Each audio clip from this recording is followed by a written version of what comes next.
Dios los bendiga, hermanos. Ya casi terminamos con nuestras predicaciones en la tarde de la confesión de fe. Para todos aquellos que hemos tenido una introducción a estos documentos reformados, ha sido de bendición para nuestras vidas. A través de la confesión de fe nosotros sabemos que es un documento que tiene aproximadamente 400 años. En 1648 fue terminado el Catecismo Mayor, el Catecismo Menor y la Confesión de Fe.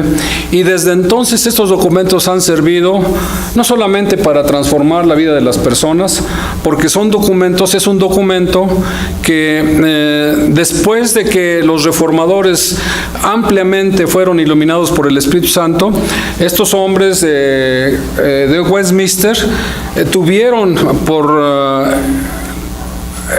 la ordenanza del Espíritu de Dios tener un estudio profundo acerca de la confesión para tener un método para poder enseñar al pueblo. Hicieron un pacto entre irlandeses, escoceses e ingleses para poder hacer esta confesión y firmaron ese pacto en donde todos los hombres y todas las mujeres y todos los jóvenes y niños deberían de estudiar la Biblia a través de este resumen, que es un resumen maravilloso. Desde luego que puedo decirlo con toda certeza, no hay en otras iglesias, y si hay, ojalá me los pudieran enseñar, pero no hay un resumen tan práctico y tan bien sistemáticamente hecho que traiga un estudio profundo de lo que es la Escritura. Y ahorita ya estamos llegando al capítulo 30, que es acerca de los sínodos y los concilios. Los 5 primeros capítulos son maravillosos y creo que toda la iglesia los debería de entender y de ver y de leer. Son no solamente los 5 todos, ¿no? Pero yo ruego a Dios que más adelante podamos tener aquí en la iglesia un estudio profundo, cada uno de nosotros en casas o en estudios en casa o aquí en la misma iglesia, estos estudios de la confesión y de los catecismos que seguramente van a transformar su vida. Y eso lo podemos decir algunos que hemos llegado a la iglesia desde hace 18 años y que traemos enseñanzas arminianas y que aquí se ha transformado nuestra manera de ver la Escritura. Así es que es una maravilla. Y ahora nos toca ver precisamente lo de los sínodos y concilios. Sínodos y concilios. Bueno, ustedes saben que los sínodos son reuniones que se hacen en las iglesias y les voy a leer un poquito acerca de lo que dice este capítulo 30, en la parte 1, dice: de los sínodos y de los concilios. Para el mejor gobierno y para la mejor edificación de la iglesia deben haber asambleas tales como las que comúnmente llamadas sínodos o concilios, así como los magistrados pueden legítimamente convocar a un sínodo de ministros y de otras personas idóneas para consultar y recibir consejos sobre asuntos religiosos. De la misma manera, cuando los magistrados son enemigos declarados de la iglesia, los ministros de la iglesia de Cristo por sí mismos en virtud de lo que son pueden convocar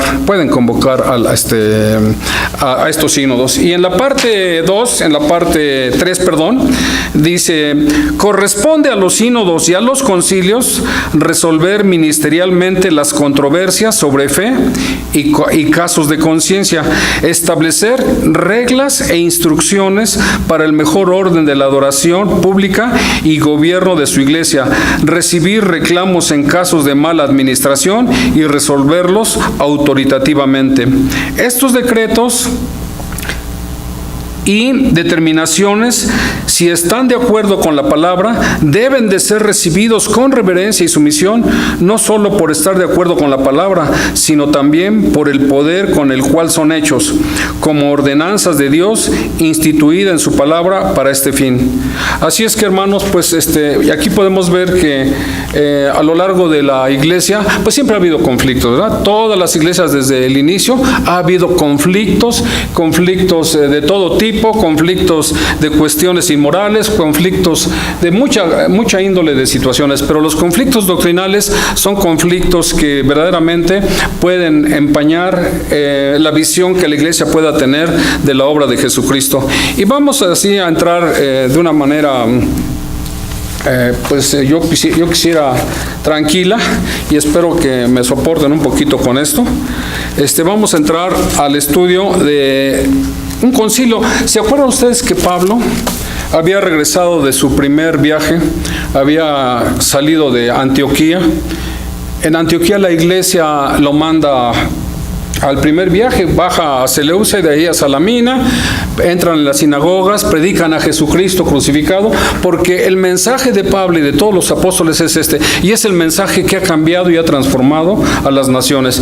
Dice, porque Primera de Corintios 15, 1, dice, porque primeramente os he enseñado lo que asimismo recibí, que Cristo murió por nuestros pecados, fue sepultado y resucitó al tercer día y está sentado a la diestra de Dios Padre. Este mensaje, en donde se nos avisa que el Señor Jesucristo murió por nuestros pecados, que Él fue el que recibió el castigo que nosotros merecíamos, es el mensaje que por fe ha cambiado a las generaciones de cristianos desde la iglesia primitiva. Y los apóstoles, y Pablo especialmente, se dedicaban a entrar en las sinagogas y ofrecer esto. Entonces vemos a Pablo que acaba de regresar por Chipre, pasa por Pafos y de ahí pasa a Antioquía de Pisidia, de ahí a Iconio, de Iconio a Listra, de Listra viene a Derbe y después regresa. Sabemos que en estos lugares tuvo mucha resistencia de los judíos que no querían conocer acerca de lo que el Señor Jesucristo había hecho en la cruz, y tuvo mucha resistencia, pero también mucha gente creyó, mucha gente se entregó a los pies de Cristo, y ellos fueron levantando iglesias en todos estos lugares, e instituían ancianos, y todo lo necesario para que la iglesia pudiera trabajar, ¿sí? Pero regresan a Antioquía, y aquí en Antioquía pues están un buen tiempo, están enseñando a la iglesia, unos 20 años después, ¿verdad? Y resulta que, vamos a ver qué es lo que dice la Escritura cuando ellos están en Antioquía. Jerusalén está al sur y Antioquía al norte, ¿sí? En Seleucia. Así es que Antioquía era una ciudad muy importante donde los cristianos fueron llamados por primera vez, los discípulos fueron llamados por primera vez cristianos. Y vamos a ver que ya estando entonces en Antioquía, ¿qué es lo que sucede? Vamos a leer el primer versículo, que dice así, ¿no? Entonces, algunos que venían de Judea, o sea, habían subido a Antioquía, enseñaban a los hermanos: si no os circuncidáis conforme al rito de Moisés, no podéis ser salvos.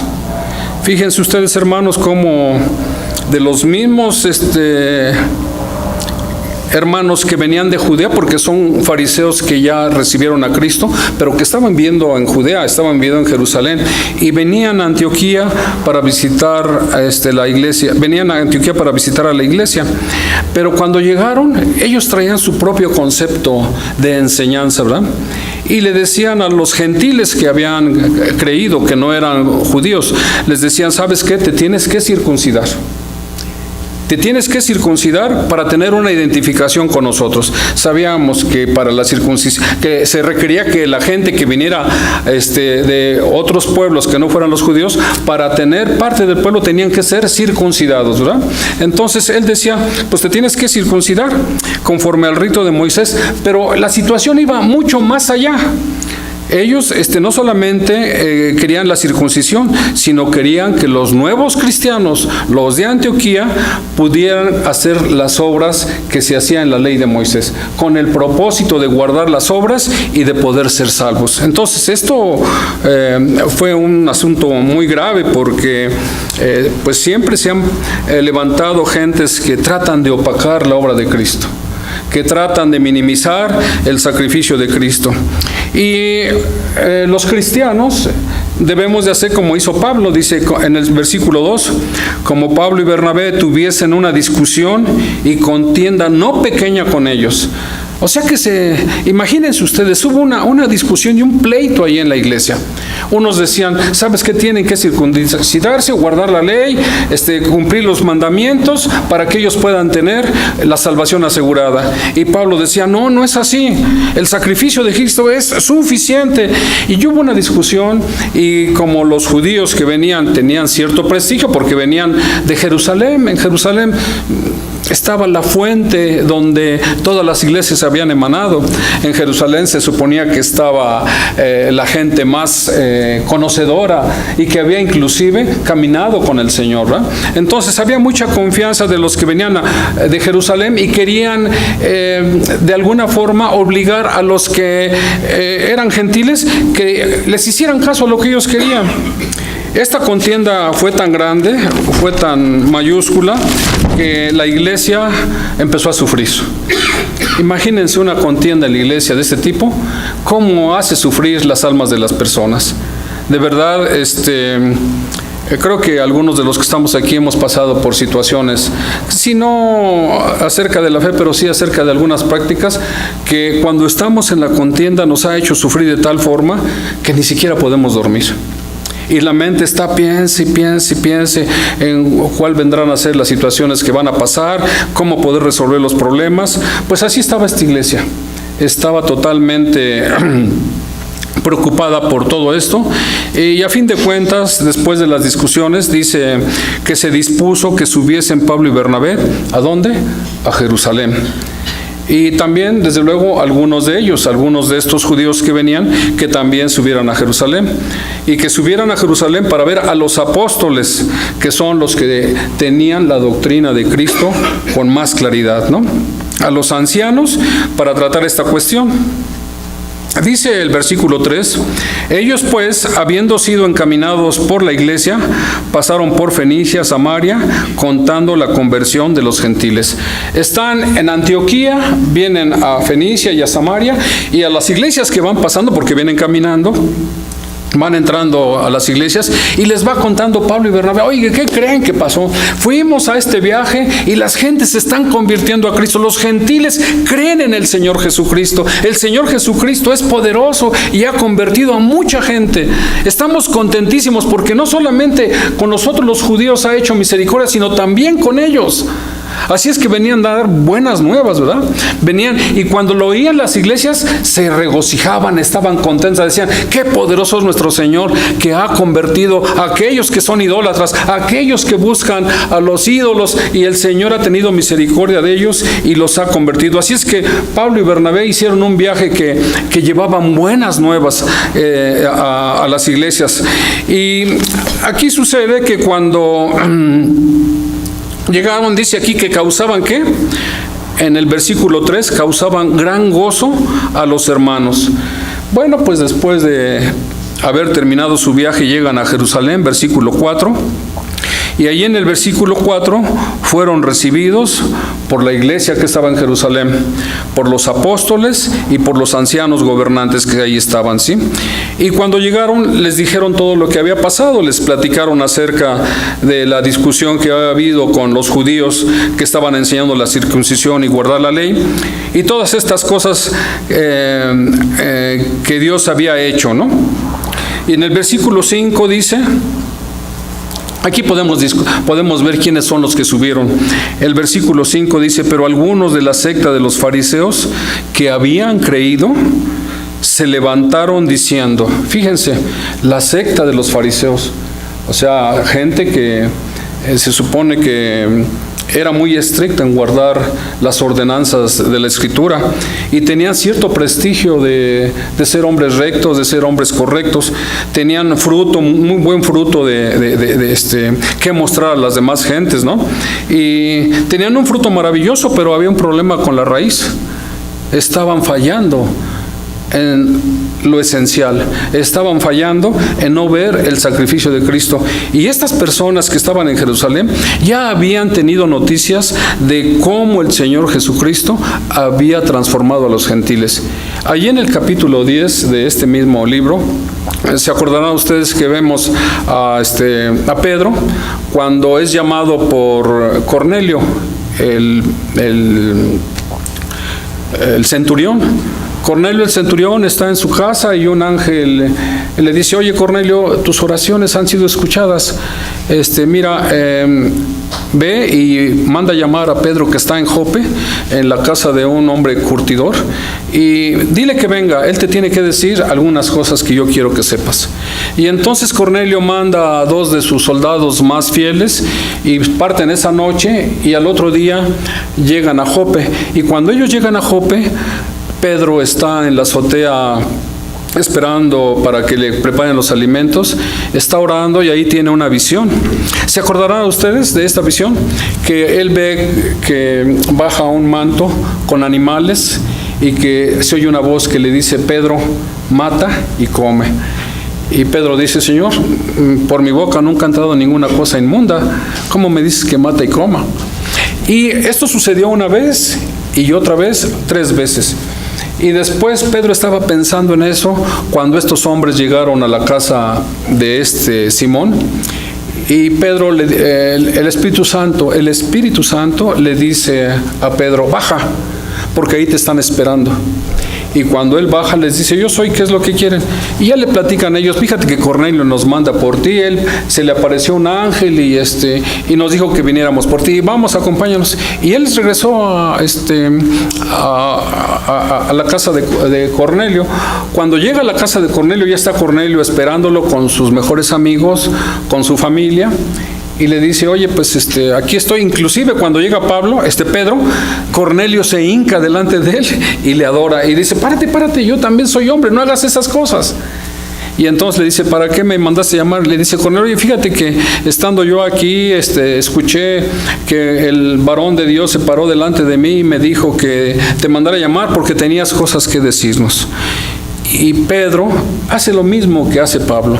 Les empieza a hablar de lo que el Señor Jesucristo hizo en la cruz. Les empieza a hablar de que la salvación solamente es por fe en el sacrificio de Cristo.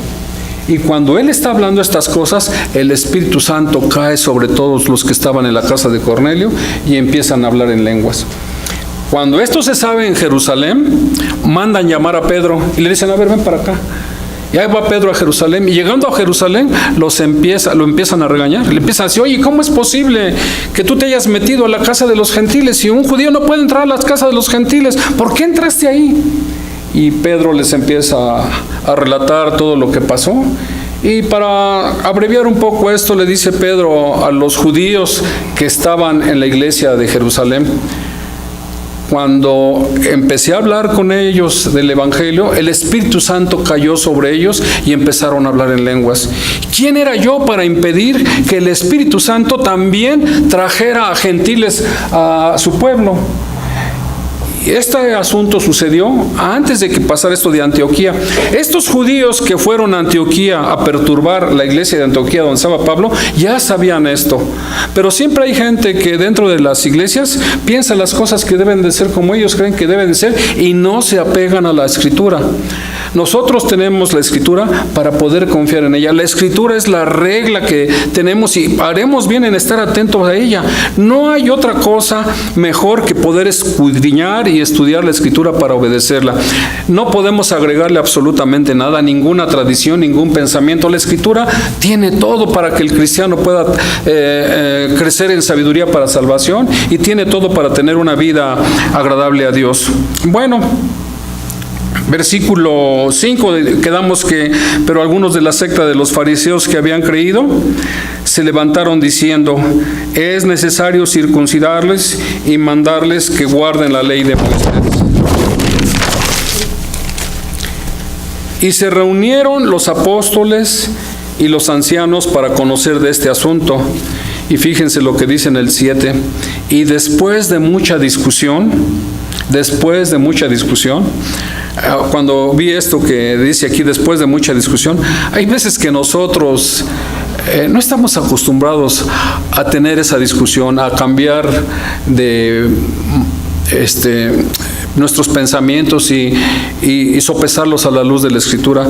Hay veces que las discusiones nos fastidian y no llegamos a un asunto y queremos que las cosas se resuelvan rápido, pero aquí vemos que los apóstoles y los ancianos y la iglesia. Desde luego los que tomaban la decisión eran los apóstoles y los ancianos, ¿no?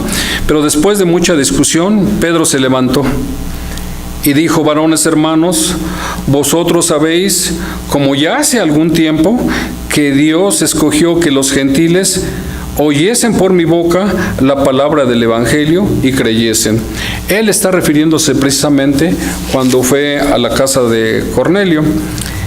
Y Dios, que conoce los corazones, les dio testimonio, dándoles el Espíritu Santo, lo mismo que a nosotros, y ninguna diferencia hizo entre nosotros y ellos, purificando por la fe sus corazones. Pedro, con una palabra tranquila, sencilla, les está diciendo a los fariseos: hermanos, acuérdense, a lo mejor ya se les olvidó, ¿verdad? Pero acuérdense que yo les comenté cuando fui a la casa de Cornelio, cómo Dios rescató a los gentiles que ahí estaban. Acuérdense.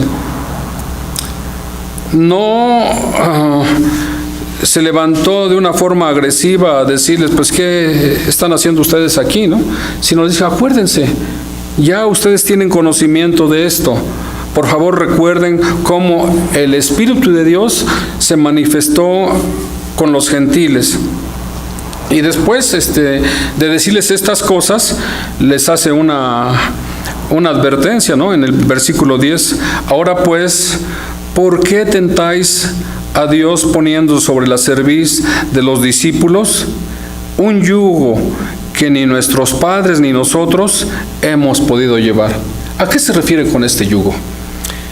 Pedro les está diciendo: este yugo de guardar la ley, de cumplir la ley, de ser perfectos para la ley, aún siendo fariseos, ni siquiera lo hemos podido cumplir. Nadie se ha justificado por guardar la ley, ni puede. Y ustedes que no han podido, ni nosotros tampoco, ¿por qué ahora pretenden dar esa carga a estos gentiles? ¿Por qué pretenden que ellos cumplan la ley que ni ustedes ni nosotros hemos podido cumplir? Eso no está bien. Eso se hace que es solamente para una iniciativa de parte de ustedes, pero esto está siendo un problema mayúsculo dentro de la iglesia, porque en el caso de que estos hombres llegaran a convencer a la iglesia que era necesario que los gentiles cumplieran la ley, ¿se imaginan qué iba a pasar con todas las iglesias que Pablo había levantado en el primer viaje? Todo se hubiera venido abajo. No hubiera habido ningún cambio, sería otra extensión de los judíos. No habría habido cambio. Entonces, fíjense, hermanos, siempre hay gente que trata de minimizar el sacrificio de Cristo. Siempre hay gente dentro de la iglesia que trata de hacer que el sacrificio de Cristo no tenga mucha importancia. Y aquí lo quieren mezclar, le quieren quitar la eficacia a ese sacrificio. Dice allá en Hebreos que por un solo sacrificio, ¿qué? Hizo perfectos para siempre a los santos. Pero ellos decían: no es suficiente, es necesario que guarden la ley. Y ahora tenemos algunas iglesias que dicen que es cierto, Cristo murió en la cruz, pero es necesario que nosotros guardemos celosamente las ordenanzas. Los arminianos dicen esto, ¿verdad? Los arminianos dicen: vamos a guardar la palabra, vamos a hacer lo que la palabra dice, porque sí es cierto que Cristo murió, pero aparte de eso, pues nosotros tenemos que dar muestras, y para nuestra salvación es necesario hacer esto. ¿Y qué es lo que se dice en la Iglesia Católica? La Iglesia Católica sabe del sacrificio de Cristo, pero ¿qué dicen ellos? Es necesario hacer cosas que la misma Iglesia quiere que hagas. Tienes que hacer el bautismo, la primera comunión y todos los sacramentos que tienen ellos, ¿no?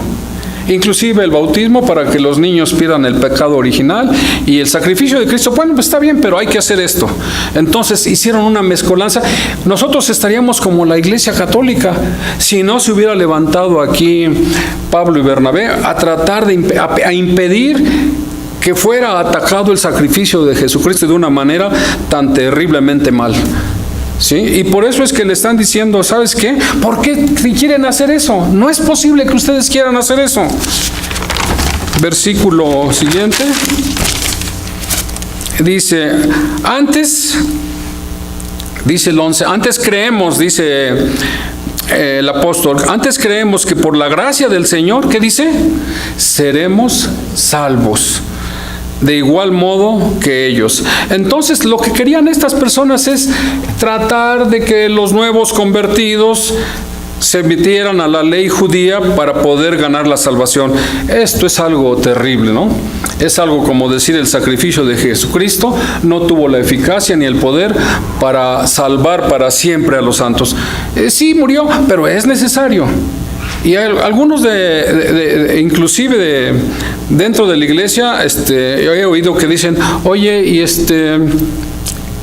¿y a poco nada más vas a creer que el Señor murió por ti y no vas a hacer nada? Y esa es una pregunta fuerte, ¿no? Porque el problema está que cuando una persona es salvada, no nada más es salvada desde un punto de vista intelectual, ya pasó por un proceso, ¿sí? Los salvos son aquellos que Dios, desde la antigüedad, desde antes de la fundación del mundo, escogió. Por eso dice ahí en Efesios 1, 3 al 5, ¿no? Dice que bendito sea el Señor y Padre de nuestro Señor Jesucristo, que nos escogió en Él antes de la fundación del mundo, ¿sí? Para que fuésemos santos y sin mancha delante de Él, habiéndonos predestinado según el puro afecto de su voluntad.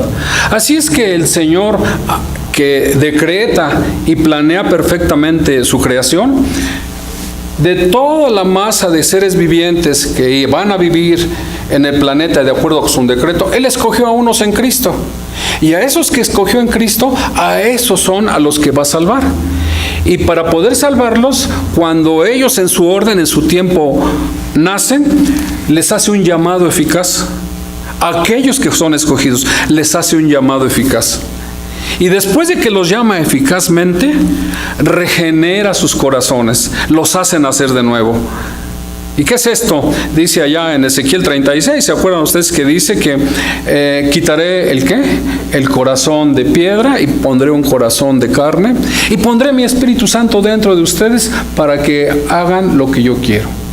Entonces, fíjense cómo el nuevo nacimiento es algo maravilloso. Y después que la persona ya nació de nuevo, ya dejó su antigua naturaleza, ya todas sus raíces de maldad se fueron a un lado y ahora es una nueva criatura, una nueva creación, entonces viene el Señor, pone fe y arrepentimiento. Porque por gracia, ¿qué? Sois salvos por medio de la fe. Y esto es un regalo de Dios, no por obras, es un don de Dios para que nadie se gloríe. Así es que una vez que pone fe y arrepentimiento, ya esta persona nacida de nuevo oye la palabra de la predicación a través del pastor, a través de un evangelista, en donde escucha que Jesucristo murió por sus pecados, y esta persona ahora ya nacida de nuevo tiene fe en que lo que se está diciendo es verdad y tiene fe en aceptar lo que se está diciendo y entrega su vida al Señor Jesucristo. Dijo, y yo quiero recibir al Señor Jesucristo, yo estoy de acuerdo que Él murió en la cruz por mí, Él presentó este sacrificio delante del trono del cielo al juez justo, y el juez infinito dijo, todo está perdonado, porque yo ya te castigué a ti en la cruz. Y nosotros nos amparamos ante esa justificación. Nosotros estamos contentos porque ya no hay condenación. Ya el Señor la ganó para nosotros. Lo único que tenemos que tener es confianza en que eso que hizo Él es lo que nosotros ahora estamos disfrutando. Y es lo que está diciendo aquí el apóstol. Antes creemos que por la gracia del Señor seremos salvos de igual modo que ellos. Así es que una vez que somos salvos, pues bendito sea el Señor. Y dice, cuando Él dijo estas cosas, entonces dice el versículo 22, toda la multitud cayó. Qué impresionante, ¿no? Cuando el Espíritu de Dios hace entender a toda la iglesia lo que Dios ha hecho de una forma maravillosa, no queda más que quedarse admirado de todo lo que Dios ha hecho, ¿sí? Y dice, toda la multitud cayó, y entonces Bernabé y Pablo contaban con cuán grandes señales y maravillas había hecho Dios por medio de ellos entre los gentiles. Les narran allí en Jerusalén, no solamente lo que Pedro dijo, sino también narran el primer viaje de Pablo, todo lo que pasó y todo lo que sucedió y cómo se convirtieron y cómo fue sanado aquel cojo en Listra y cómo luego lo quieren adorar a él y cómo luego lo apedrean y tantas cosas que pasaron ellos, ¿no? Sufrieron mucho en este viaje, pero estaban con gozo, estaban con alegría, porque el Señor, a través de la palabra de Pablo, la palabra de salvación, rescataba a la gente. Y después dice, y callaron, en versículo 13, y cuando callaron, Jacobo, que era uno de los principales, parece que Jacobo aquí es hermano del Señor Jesús, ¿no? Pero él es una persona que supuestamente tiene autoridad ahí, ¿no? Y dice Jacobo, oídme, ¿no? Simón ha contado, versículo 14, cómo Dios visitó por primera vez a los gentiles para tomar de ellos pueblo para su nombre. Y con esto concuerdan las palabras de los profetas, como está escrito. Fíjense cómo Jacobo no habla nada más porque yo creo que está bien él. Yo creo que el trabajo que hizo él está correcto. Yo creo que nosotros creemos que lo que se está sucediendo aquí, ellos tienen la razón. No, ellos van directamente a la palabra de Dios. Van a escudriñar la palabra y con la palabra de Dios dan argumentos para que la gente pueda entender. Y dice, él cita a Amós 9 del 11 al 12 en el versículo 16 y dice, después de esto volveré y reedificaré, dice el Señor, el tabernáculo de David, que está caído, y repararé sus ruinas y lo volveré a levantar para que el resto de los hombres, fíjense, el resto de los hombres busquen al Señor. Y fíjense qué maravilla dice aquí, y todos los gentiles sobre los cuales es invocado mi nombre, dice el Señor, que hace conocer todo esto desde tiempos antiguos. Ellos van a la palabra y van a decir que lo que hicieron los apóstoles, que lo que hizo Pedro, está fundamentado, porque era una profecía que se estaba cumpliendo con la palabra de ellos, ¿sí? Y después en el 19 dice, ahora sí dice, ¿no? Ya una vez teniendo la base bíblica, por lo cual yo juzgo que no se inquiete a los gentiles que se convierten a Dios. Sí, y aquí viene lo interesante. No nada más es de palabra. Dice el 20, sino que se les escriba que se aparten de contaminación, de ídolos, de fornicación y de ahogado y de sangre. Él está diciendo, en esta reunión, en este sínodo primero de Jerusalén, debe haber ¿qué? Un documento que dé fe de todo este asunto y que salga una solución para que la iglesia esté tranquila. Por eso es que tenemos nosotros este capítulo 30 de la confesión de fe. Es necesario que haya sínodos para poder traer la verdad en cualquier divergencia, en cualquier situación, ¿sí? Y dice el versículo 21, porque Moisés desde tiempos antiguos tiene en cada ciudad quien le predique, y en las sinagogas donde es leído cada día de reposo. Bueno, los judíos no tenían que haber recibido esta carta porque ellos por naturaleza guardaban el ser circuncidados, ¿verdad? Así es que se predicaba continuamente esto en las sinagogas, ¿eh? Versículo 22. Entonces pareció bien a los apóstoles y a los ancianos con toda la iglesia elegir de entre ellos varones y enviarlos a Antioquía. De donde habían bajado, vayan a la iglesia donde hubo el problema, regresen a Antioquía, vayan a llevar tranquilidad, vayan a llevar buenas nuevas, vayan a llevar la palabra del Señor para que ellos tengan tranquilidad. Y dice, y enviado a Antioquía con Bernabé y Pablo, a Judas, que tenía por sobrenombre Barsabás, y a Silas, varones principales entre los hermanos. Así es que los judíos mandan junto con Bernabé y junto con Pablo, mandan a Judas, que también es otro judío, y ellos les iban a decir, aparte de la carta, también les iban a hablar de palabra todo lo que había sucedido. Y digo el versículo 23, y escribir por conducto de ellos a los apóstoles y a los ancianos y los hermanos, a los hermanos entre los gentiles que están en Antioquía, en Siria y en Cilicia, salud. ¿Se fijan? El problema sucedió en Antioquía. Pero ahora la carta, las buenas nuevas, no solamente se quedan en Antioquía, ahora van ¿a dónde? Hasta Siria, Cilicia. Van a todas las iglesias del primer viaje para darles esta magnífica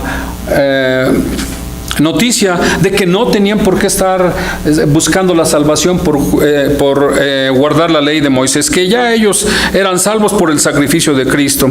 24, versículo 24. Y cuando hemos oído que algunos que han salido de nosotros, los cuales no dimos orden, siempre sucede eso, ¿verdad? Hay gente que se abroga a decir, yo soy apóstol, yo tengo la palabra, tú vas a oír lo que yo te digo. Y aquí están diciendo, ¿saben qué? Nosotros no los mandamos. Por eso es tan importante que la iglesia siempre esté consciente de quiénes son los ancianos, quiénes son los apóstoles de sus respectivas iglesias. Esto ha pasado muchas veces, ¿se acuerdan? Allá en el libro de Juan, cuando Diótrefes estaba en la iglesia y él era el único ahí. No quería que nadie recibiera a ninguno que Pablo mandara. Y además él se creía dueño de la iglesia, de tal manera que los que venían a esa iglesia de Diótrefes los expulsaba. Y esto fue oído por causa de Pablo, y dice Pablo, lo voy a ir a ver. Siempre hay gente, siempre hay Diótrefes en algunas iglesias, ¿no?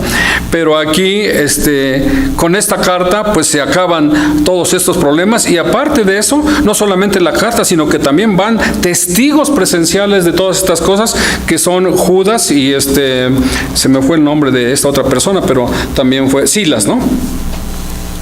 Y luego dice, por cuanto hemos oído que algunos que han salido de nosotros, a los cuales no dimos orden, os han inquietado, y más que inquietado, no podían dormir, la iglesia estaba totalmente perturbada, ¿no? Nos han inquietado con palabras, perturbando vuestras almas, mandando circuncidaros y guardar la ley. Tal vez algunos dijeron, bueno, pues entonces, ¿para qué la muerte de Cristo, no? 25.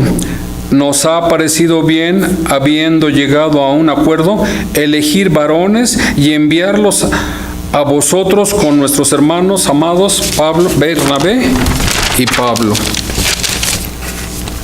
Hombres que han expuesto su vida por el nombre de nuestro Señor Jesucristo. Bueno, ya ellos están viendo que realmente los viajes de Pablo fueron muy peligrosos y que a pesar de haber sido muy peligrosos, ellos llevaron un mensaje que había sido pregonado desde el principio,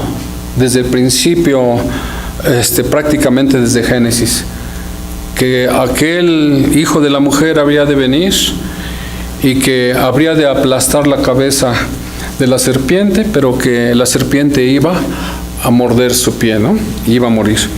Entonces, este mensaje que se cumple cabalmente con la aparición de nuestro Señor Jesucristo, y con su obediencia perfecta a la palabra y con su sacrificio en la cruz, recibiendo el castigo por nosotros, fue el mensaje que llevaron y que era un mensaje de consolación para que ellos no pudieran estar en angustia, ¿no? Así que enviamos a Judas y a Silas, los cuales también de palabra os harán saber lo mismo. No va a cambiar el tema, ¿no? 28, porque ha parecido bien al Espíritu Santo y a nosotros. Y aquí es muy importante ver esto. Fíjense, hermanos, otra vez lo que les decía. No son situaciones que los hombres hayan estado deliberando en una reunión entre ellos mismos. El Espíritu Santo es el que da la orden de todo lo que se debe de hacer. De nada sirve que los hombres tengan muy buenas ideas y que tengan muy buenas situaciones si el Espíritu Santo no habla. El Espíritu Santo es el que debe de marcar la pauta para saber qué es lo que el hombre debe de pensar y qué es lo que debe de decir. Y dice, ha parecido bien al Espíritu Santo y a nosotros no imponeros ninguna carga más que estas cosas necesarias. ¿Y cuáles son las cosas necesarias? Que os abstengáis de lo sacrificado a los ídolos, o sea que no coman ustedes carne que fue sacrificada a los ídolos, aunque allá adelante dice Pablo, el comer cosa de la carne de los ídolos no es nada. Pero si por causa de tu hermano tú comes carne y tienes tropiezo, pues entonces ya no como carne, ¿no? Pero dice, os abstengáis de lo sacrificado a los ídolos, de sangre, no podían comer moronga, tacos de moronga, de ahogado menos de un animal estrangulado, ¿verdad? Y de fornicación, de las cuales cosas si os guardáis, bien hacéis, pasadlo bien. Y así pues fueron enviados, versículo 30, fueron enviados y descendieron a Antioquía y reuniendo a la congregación, entregaron la carta del sínodo. Y habiendo leído la cual, se regocijaron por la consolación. La carta llegó a donde se había originado el problema. Aquellos hombres ahora tenían gozo, tenían alegría, porque la carta les había traído buenas nuevas, les había traído la confirmación de lo que Pablo les había dicho. Pero no solamente eso, hermanos. Después Pablo, en su segundo viaje, ahí en el capítulo 16, versículo 4, fíjense lo que dice. Y al pasar por las ciudades, les entregaban las ordenanzas que habían acordado los apóstoles y los ancianos que estaban en Jerusalén, para que las guardasen. Así es que las cartas que tienen los sínodos son maravillosas. Ciertamente algunos sínodos se han equivocado, ¿verdad? Y sobre todo cuando son, por ejemplo, los sínodos de la mal llamada Organización Mundial de Iglesias, en donde pretenden que musulmanes y hindúes y cristianos todos tengan la misma religión, ¿verdad? Son cosas que nosotros nos debemos de oponer. Y ahora aquí en México pues nos estamos viendo entre estas cosas. No tarda en llegar lo que ya pasó en Estados Unidos, en donde las mujeres ahora son ordenadas. Han quitado de la palabra y han puesto sobre la iglesia cosas que la misma palabra no dice. Que las mujeres van a ser ordenadas. Y no solamente eso. En las iglesias presbiterianas, ahora no solamente las mujeres son ordenadas, sino también los homosexuales. En algunas iglesias presbiterianas. Y los sínodos han votado por esto porque, por ejemplo, en 171 iglesias, 84 iglesias votaron porque el aborto se diera y porque las mujeres fueran ordenadas.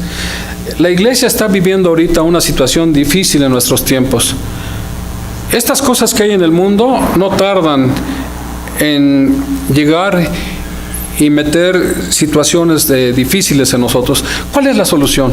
La solución es leer nuestras cartas, leer la Escritura, leer perfectamente la Escritura, hacer que la Escritura esté en nuestros corazones, hacer que la Escritura esté verdaderamente metida en nuestro corazón. Miren, hermanos, para poder dar fruto necesitamos tener una raíz bien fuerte. Si hay una raíz podrida, si hay una raíz débil, no vamos a poder hacer cosas. Y la única manera de nutrir esta raíz, el Señor Jesucristo dice, si guardáis mis pensamientos, permaneced en mí. Dice allá en Juan 15, ¿no? En la vid, permaneced en mí. Porque apartados de mí, nada podéis hacer. Así es que, hermanos, no tenemos otra cosa más que poner nuestra confianza en la regla de fe. En la única regla de fe, que es como espada de dos filos, que penetra nuestras almas y penetra nuestros huesos. Pero para poder estudiar la regla de fe y para poder tener esto de una forma sistemática y de una forma maravillosa, yo les pido y les ruego que empiecen a preocuparse por leer la confesión de fe y los catecismos de Westminster, el mayor y el menor. Que Dios les bendiga, mis hermanos.